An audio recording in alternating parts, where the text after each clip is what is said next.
Hello everyone, this here is the LEGO Mini Disney Castle, which is based on the castle scene in Disney World.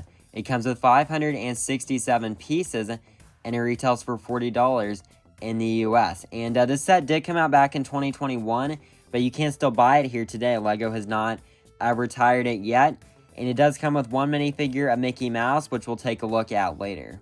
But for right now, we're going to start off with the Mini Disney Castle itself, which is, after all, the main thing that you're paying for in the set. And to me personally, I think that this is better than both of the large Disney castles, purely from a display standpoint, because it actually is it's a full 360 Disney castle. Both of the big castles were cut right down the middle to allow interior details on the back, but with this one here, you get the entire back of the castle, and the back is not an afterthought at all. The back was done really nicely here, and we'll take a closer look at that here in just a minute. But the back was done very nice, and that's a good thing here, to be able to have the entire Disney castle right here. And this actually, even though the back is covered here, this actually still has a little bit of interior detail in it. Now, unfortunately, you can't see any of that detail after you build it, but there's a couple like little black nano figures down there, as well as a printed tile of a Cinderella's glass slipper, and a printed tile of the 2016 Big Disney Castle set. And those are both just kind of like little references, mainly for the builder, like while you're building this set.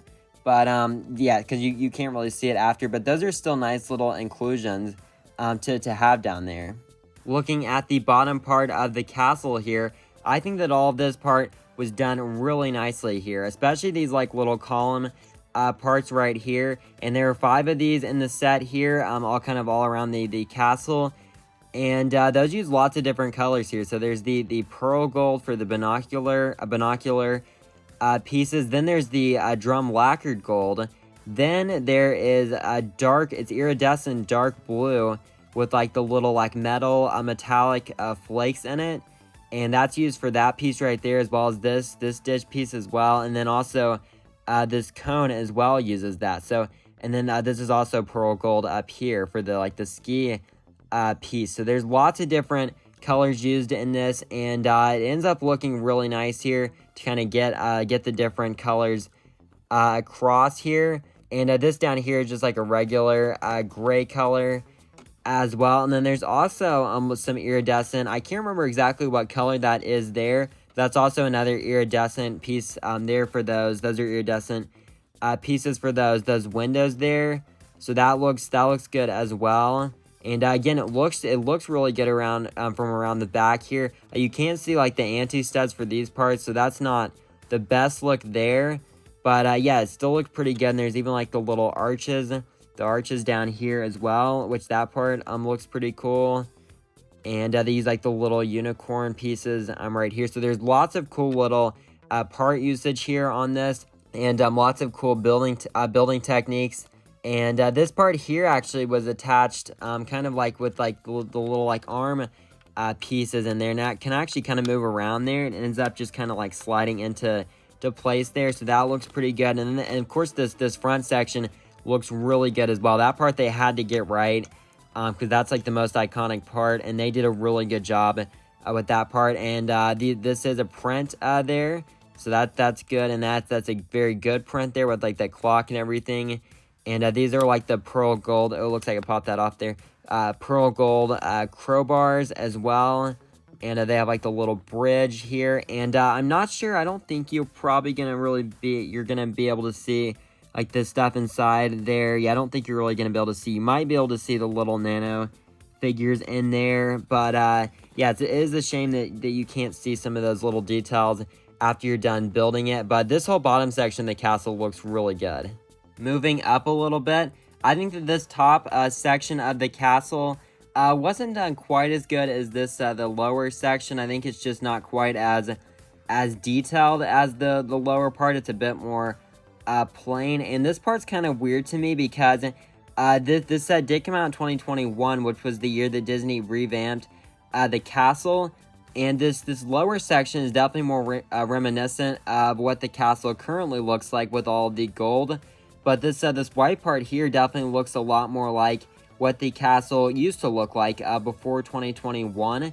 So I'm not really sure what LEGO was going for here. I think they definitely should have used, I don't think they should have used like a normal pink. I think that would have been too pink, but if they had used like the light nougat color or something like that, I think that could have looked pretty good.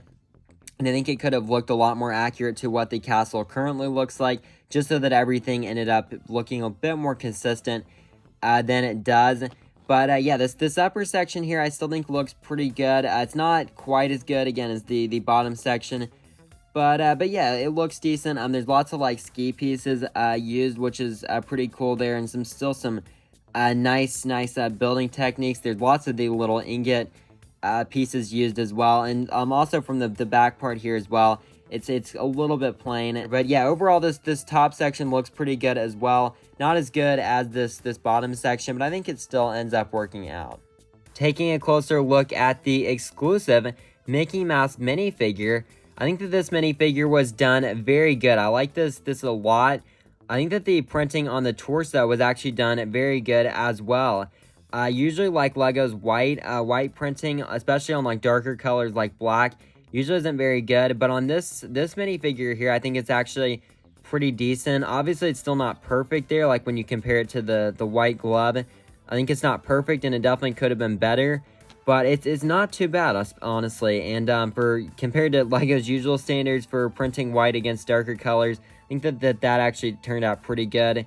And then there's like black printing down there as well for like to represent like the shoes there for Mickey Mouse. And then the head is dual molded there with like the black part on the back and then this tan part up on the front. And I believe that the black part right here, that's just a print though. It's not triple molded, I don't think. And the arm there is not printed, and there's actually no printing on the back of the minifigure as well. So yeah, maybe that would have been kind of nice there if they had been printing on the back of it there.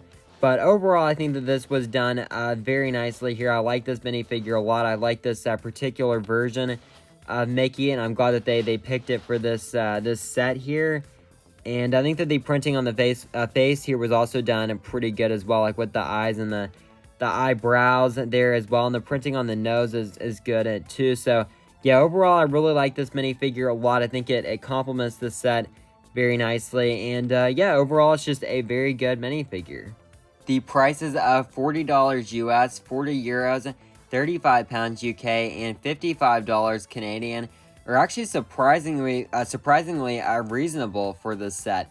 And those prices actually all come after a mid-production markup in the price of this. This set was originally $35 US, which was better than $40, but I honestly still don't feel too bad about $40 US for this here. It's 567 pieces. A lot of those pieces are pretty small here. There are lots of little details on this, but considering that it comes with an exclusive minifigure, you know, some larger pieces, like for this black base section here, there's some larger pieces for that.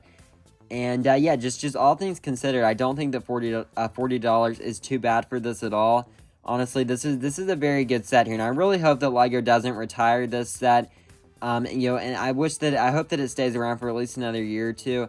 Probably won't, but it would be nice if it did, because this is a really good set, and I'm glad that it's at least stayed around as long as it has, because again, this set did come out back in 2021.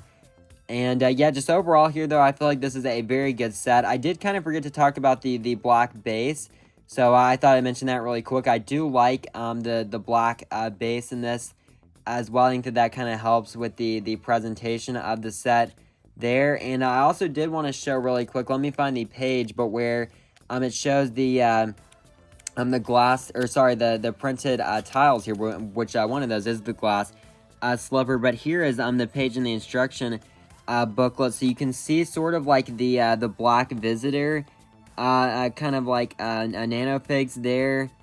So those look pretty good, and then there is like the 2x3 print there of the Disney castle, and then on this wall right here is where the 1x2 print of the Cinderella glass slipper piece is there. So again, it's a shame that you don't get to see those after you're done being built, but those are cool little references there. And yeah, that is what those look like there. But yeah, overall, I think that this is a very good set here. And again, it might retire soon. So if you do want this set, I would definitely recommend getting it before it is retired. But yeah, and if you don't think that the price of $40 is too bad, then I think you'll be very happy with this here, because this is a really good set, and it gets the whole Disney castle in as well for for at a very small scale at a very reasonable price, and it comes with a pretty good minifigure as well. So those are my thoughts there. Thank you all for watching, and I will see you on the next one.